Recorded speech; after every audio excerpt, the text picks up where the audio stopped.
Bismillahirrahmanirrahim. Assalamualaikum warahmatullahi wabarakatuh. Alhamdulillahi rabbil alamin. Assalatu wassalamu ala asyrafil anbiya'i wal mursalin wa ala alihi wa sahbihi ajmain, amma ba'du. Rabbi syrahli sadri wa yassirli amri wahlul 'uqdatam min lisani yafqahu qawli. Yang terhormat MPDI selaku dosen pengampu mata kuliah Psikologi Perkembangan Anak Usia Dini. Perkenalkan, nama saya Putri Regina dengan NIM 2030210103 dan rekan saya Mirdariana dengan NIM 2030210078. Kami akan mempresentasikan hasil makalah kami yang berjudul Tahap Perkembangan Menurut Para Ahli. Yang pertama, tahap perkembangan menurut Erikson. Fase bayi usia 0 sampai 1 tahun. Pada tahap ini, bayi hanya memasukkan bukan hanya dengan mulut atau menelan, tetapi juga dari semua indera. Yang kedua, fase anak usia 1 sampai 3 tahun. Pada tahap ini, anak memperoleh mengontrol fungsi tubuh seperti urinasi, berjalan, melempar, memegang, dan sebagainya. Pada tahap ini juga, anak dihadapkan dengan budaya yang menghambat ekspresi diri, serta hak dan kewajiban. Yang ketiga, fase usia bermain, usia 3-6 tahun. Perkembangan, identifikasi dengan orang tua, mengembangkan gerakan tubuh, keterampilan bahasa, rasa ingin tahu, imajinasi, dan kemampuan untuk menentukan tujuan. Yang terakhir, fase usia sekolah, usia 6-12 tahun. Pada usia ini, anak mulai bersosialisasi dengan dunia luarnya. Pada usia ini juga, rasa ingin tahu menjadi sangat kuat dan hal itu berkaitan dengan perjuangan dasar menjadi kemampuan. Yang kedua, tahap perkembangan menurut Jean Piaget.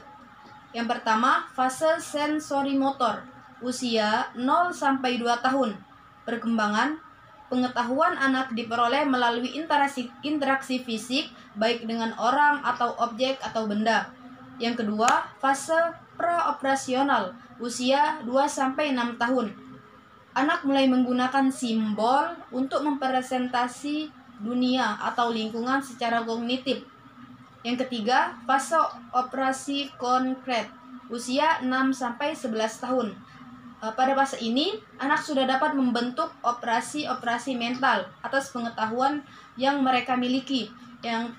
Yang terakhir, fase operasi formal, usia 11 sampai dewasa. Pada fase ini, periode ini merupakan operasi mental tingkat tinggi. Di sini anak atau remaja sudah dapat berhubungan dengan peristiwa-peristiwa hipotesis atau abstrak, tidak hanya dengan objek konkret. Yang selanjutnya, tahap perkembangan menurut Charlotte Buller. Usia 0-1 tahun. Perkembangan, masa menghayati objek-objek di luar diri sendiri. Yang kedua, usia 2-4 tahun. Perkembangan, masa pengenalan dunia objek di luar dari diri sendiri, disertai penghayatan subjektif. Yang selanjutnya, usia 5-8 tahun. Perkembangan, masa sosialisasi anak mulai memasuki masyarakat luar, misalnya taman kanak-kanak, pergaulan dengan kawan-kawan sepermainan, dan sekolah rendah. Yang selanjutnya yaitu usia 9-13 tahun. Perkembangan, masa sekolah rendah, anak mencapai objektivitas tertinggi. Yang terakhir, usia 14-19 tahun. Perkembangan, masa tercapainya sintesa antara sikap ke dalam batin sendiri dengan sikap keluar kepada dunia objektif. Yang selanjutnya yaitu proses perkembangan. Dalam masyarakat barat, periode rentang kehidupan dibagi ke dalam 5 periode, yaitu yang pertama, periode prenatal, dari konsepsi hingga lahir. Yang kedua, proses bayi dan toddler, dari lahir hingga usia 18-24 bulan. Yang ketiga, periode kanak-kanak awal, berlangsung sekitar usia 2-6 tahun. Yang keempat, periode usia sekolah, berlangsung sekitar usia 6-11 tahun. Yang kelima, periode remaja, berlangsung sekitar usia 11 hingga 18 tahun. Yang selanjutnya yaitu ada tugas perkembangan.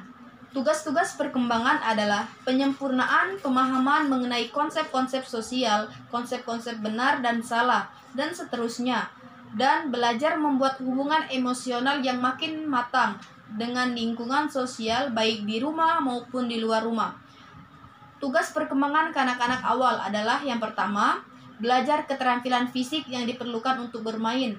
Yang kedua, membina sikap yang sehat, positif terhadap diri sendiri sebagai seorang individu yang berkembang, seperti kesadaran tentang harga diri dan kemampuan diri.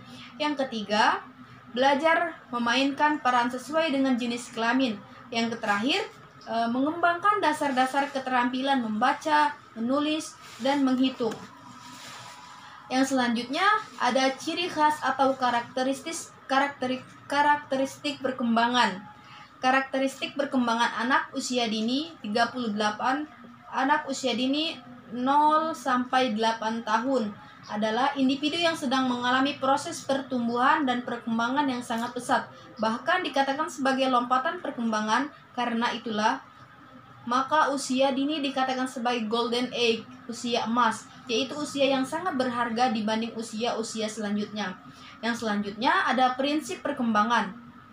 Perkembangan fungsi jasmania dan fungsi rohania berlangsung.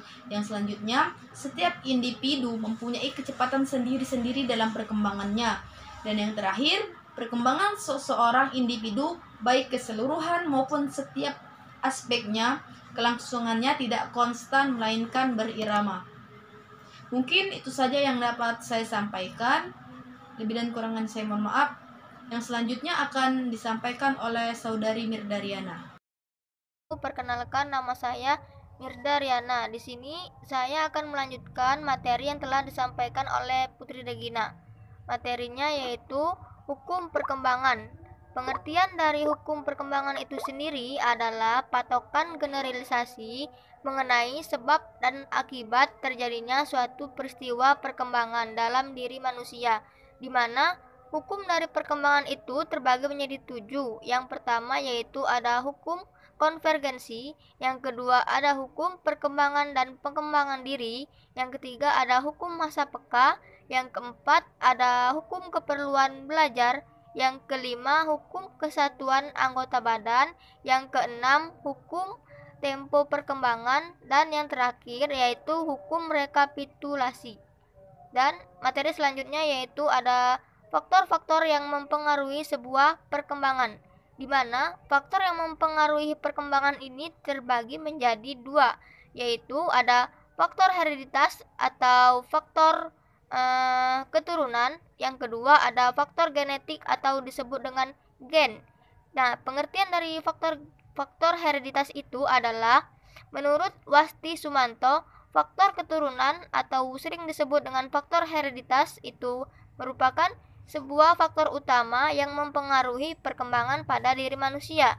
Dan yang kedua ada faktor genetik atau gen, yaitu merupakan cetak biru dari perkembangan yang tetap diturunkan dari generasi ke generasi berikutnya.